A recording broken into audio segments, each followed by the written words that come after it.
So this morning, I'd like to talk about mirrors and mirroring.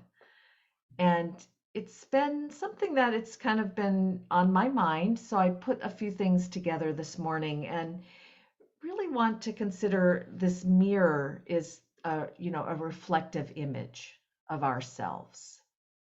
And when I look in the mirror, it's mostly my outer appearance. We check our hair, our clothes, brush our teeth in front of a mirror. And it seems to me we're really using mirrors to create images of ourselves and also to confirm ourselves. Um, Most of the mirrors in my house are in my bedroom or bathroom. But yet, when I go out into the world, I have windows and glass on buildings. We have a rear view mirror in our cars. In this Zoom room, we get a mirror image of ourselves daily. And now there's another little image that I have of myself in this screen. And it's a way that I see myself and a way that I see others seeing myself.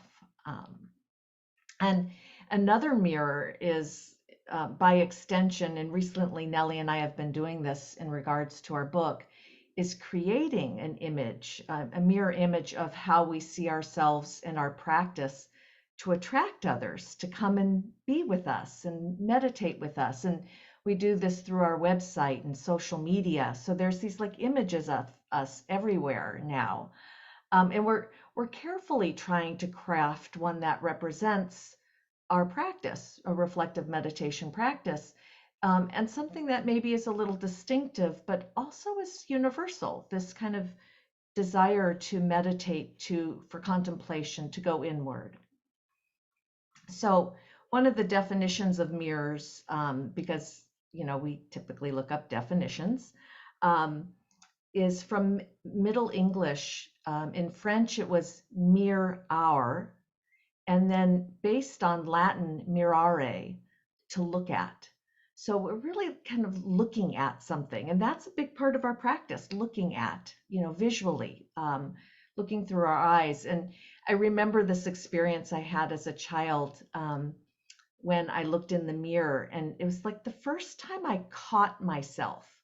I would go into my bathroom, and I had a really fuzzy pink rug in that bathroom, which I just loved. And I had 8 brothers and sisters that were dying to get into that bathroom on that rug too, and I would lock the door.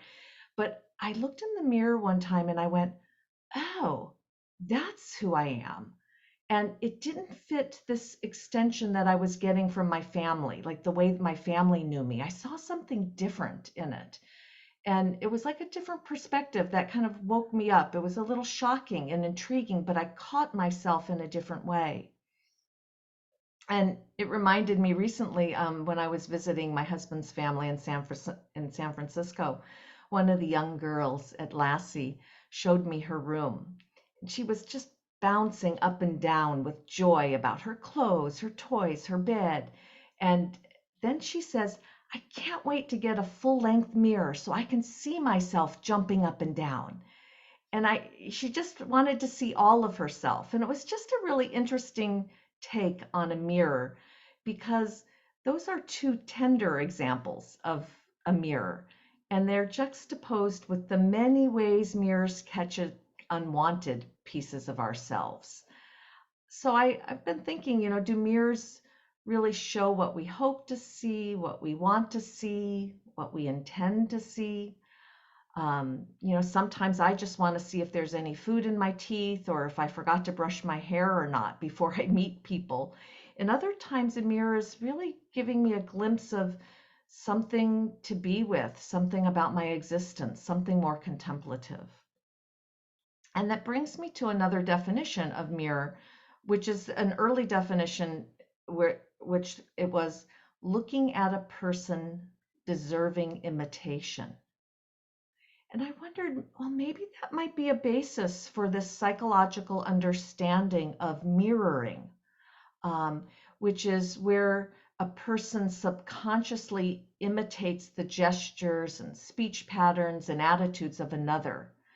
And that mirroring is often in social situations. It's with people, between people, and in the company of close friends or family and caretakers. But it's often unconscious and not really noticed by people. And so that got me interested. I'm always interested in what we're less conscious of. So in this paradigm of mirroring, our earliest mirrors were our caretakers. We read their expressions like their faces, on their faces, like a map to a new world. And because we, the one who was cared for, didn't have language, it was mostly unconscious at that time. But the mirror was interactive, alive, and it contained mirrors of our parents' mirrors. I mean, the mirroring they received. So, really, I'm considering this mirroring a way we get to know ourselves, and also meditation as a way of making that map and the way we know ourselves more conscious. So the Buddhist mirror, Andy Olendensky writes an article in Tricycle magazine, and he calls the title of his article, "The Mind Like a Mirror." And that this mirror, the Buddhist mirror, doesn't show true reality. It's a reflection of reality, and it's intended to bring liberation or freedom from delusion, confusion, illusion, all the ways we see ourselves, not so that we can pin it down more, but we can be free from the pinning down, so to speak. So in the article, he talks about the mind being capable of reflecting the sun, the moon. I like it how he says, or any other object that happens to dance upon its surface. So the mind has a function of knowing what dances upon its surface. And that's more important than finding out any kind of true essence, or uh, true mind, so to speak. But the mind is a basis for the way we know, the way we understand. So in reflective meditation, I think we're putting together meditation with these reflective mirrors, before us, behind us. Can feel like a house of mirrors, a maze-like puzzle at times in meditation, but we come out and we shine another mirror back on what just happened.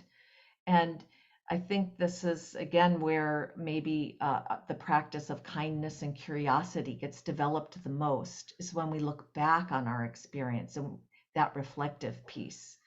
And that mirror then is of another person. When we talk about our experience, we mirror interest and kindness and curiosity back. So we're kind of getting it from all angles. So in this practice, we really don't intend for each of us to find a true self or a fixed person behind the mirror, but more of an ever evolving way of knowing ourselves, a way to make more sense about, this person who lives and breathes and acts in the world. And so this morning I'm thinking of reflective meditation more like Mrs. Meyer's glass cleaner, or formerly Windex, when I used that product because I grew up on that. Um, okay, I think I'm going to end here. Thank you for listening, and we'll do our practice together today. We'll sit for roughly 30 minutes.